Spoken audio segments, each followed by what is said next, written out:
विधवा बहू का फैसला। महक की शादी रोहन से होती है। रोहन माँ बाप का इकलौता बेटा होता है, लेकिन फिर किसी कारण से रोहन की मौत हो जाती है।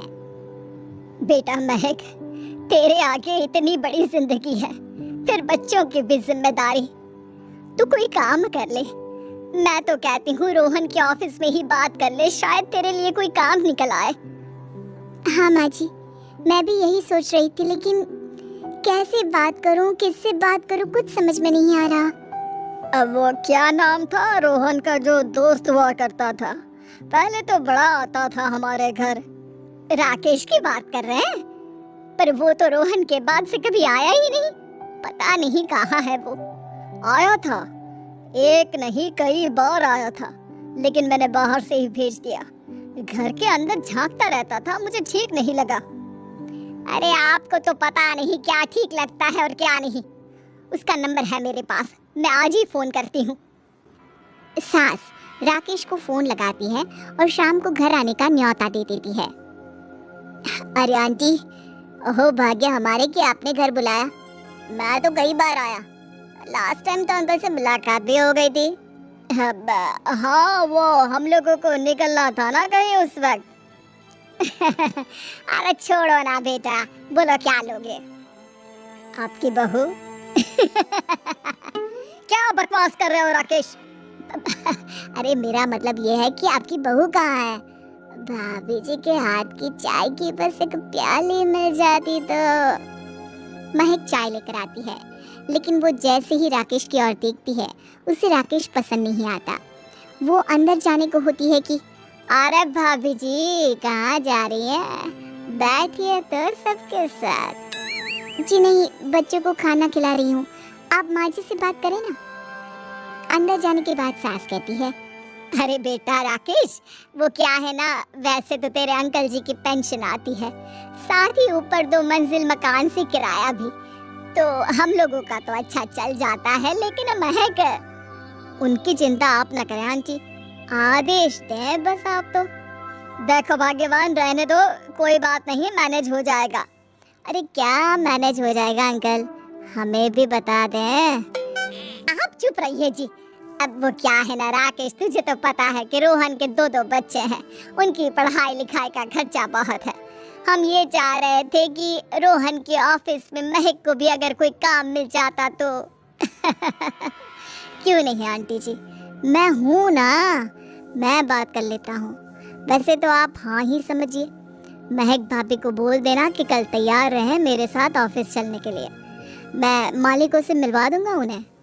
महक अंदर से सब सुन रही थी। अच्छा आंटी जी, तो चलता हूँ, कल आ जाऊंगा। अच्छा भाभी जी तैयार रहिएगा कल। राकेश तो चला जाता है, लेकिन ससुर सास पर बरस पड़ते हैं। मुझे ये आदमी एक पैसे का पसंद नहीं है, तुम इसे बोल दो कि हमें कहीं नहीं करवानी बहू से कोई नौकरी। अरे क्यों नहीं करवानी, सारा पैसा मैं इसके बच्चे और इसी पर उड़ा दूंगी, तो मेरी बेटी को क्या दूंगी? जरूरत क्या है तुम्हारी बेटी को तुम्हारे पैसे की? अरे वो तो पहले ही बड़े पैसे वाले घर की बहू है। अपनी बहू की सोचो जो अब तुम्हारी बेटी जैसी है। बच्चे रोहन की आखिरी निशानी है। अरे अपना भाषण अपने पास रखो, सारा दिन घर पर बैठी रोटियां तोड़ेगी, तो काम करे ना कुछ बाहर जाकर। बहू सब सुन रही होती है। वो अगली सुबह बिना मन के तैयार तो हो जाती है, लेकिन जैसे ही राकेश आता है, क्या बात है भाभी जी, रेडी हैं? तो फिर चले डेट पर, मतलब इंटरव्यू पर। महक सामने आती है कि सामने ससुर जी खड़े होते हैं। हाँ महक बेटा, आओ चलते हैं, मैं भी चल रहा हूँ। ससुर को तैयार देखकर राकेश का चेहरा बन जाता है।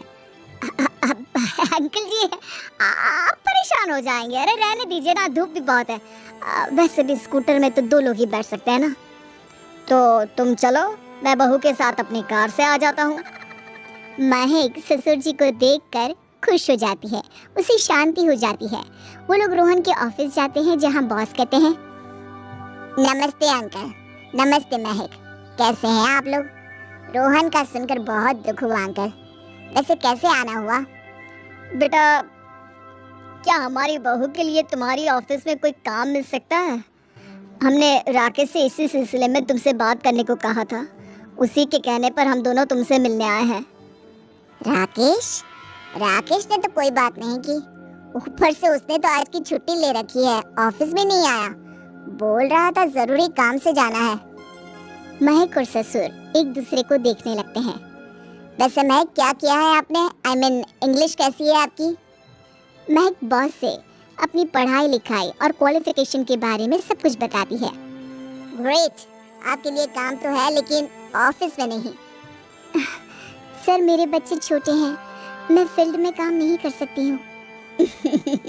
मतलब वो काम घर से करना है, घर से रहकर बच्चे भी देखें और घर भी देखें, लेकिन हाँ काम जरूर से करें। वो काम डाटा एंट्री का है, तो जब भी वक्त मिले काम करें, और इसके हम आपको अच्छे पैसे भी देंगे। महक बॉस की बात सुनकर खुश हो जाती है, उन्हें थैंक्स बोलकर घर आ जाती है। किसके साथ भेज रही थी तुम महक को?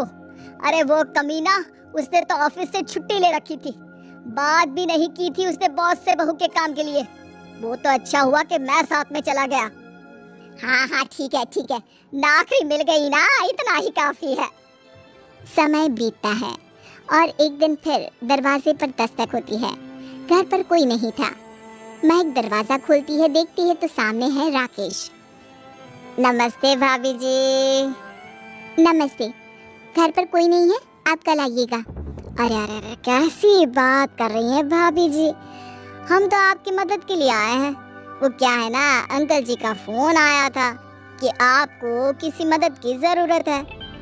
महक को आश्चर्य होता है कि उसके ससुर ने राकेश को फोन क्यों किया। वो ससुर जी को फोन करती है लेकिन फोन नहीं लगता। नहीं, हम लोगों को किसी भी चीज की जरूरत नहीं है, आप जा सकते हैं। अच्छा, एक कप चाय तो पिला दीजिए। महक चाय लेकर आती है।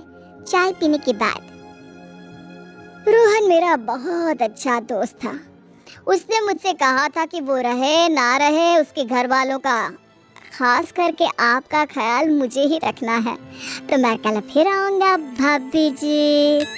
नहीं, माता पिताजी है नहीं, वो 4-5 दिन बाद आएंगे, आप उन लोगों के आने के बाद ही आइएगा। मुझे ये सब ठीक नहीं लगता। अरे छोड़िए ना भाभी जी, लोगों का तो काम है कहना। मेरा मतलब है वो तो बोलते ही रहेंगे। आता हूँ मैं कल। महक को अब गुस्सा आ जाता है। हमेशा शांत और मधुर बोलने वाली महक पहली बार जिंदगी में फैसला लेती है, और फैसला होता है राकेश को सबक सिखाने का। बड़े बेशर्म हैं आप, किसने कहा आपको कि आप आए? अरे भैया, साफ साफ बोला ना कि नहीं जरूरत है किसी की मदद की, मैं अकेले सक्षम हूँ अपना घर संभालने के लिए। आज आखिरी बार बोल रही हूँ, इस घर की तरफ आंख उठाकर भी देखा ना तो देख लेना, वरना पुलिस के हवाले कर दूंगी। निकलो यहाँ से, या धक्के मार कर निकालूं। पुलिस का नाम सुनते ही राकेश वहाँ से 9-2-11 हो जाता है, और महक को अपने फैसले पर गर्व होता है।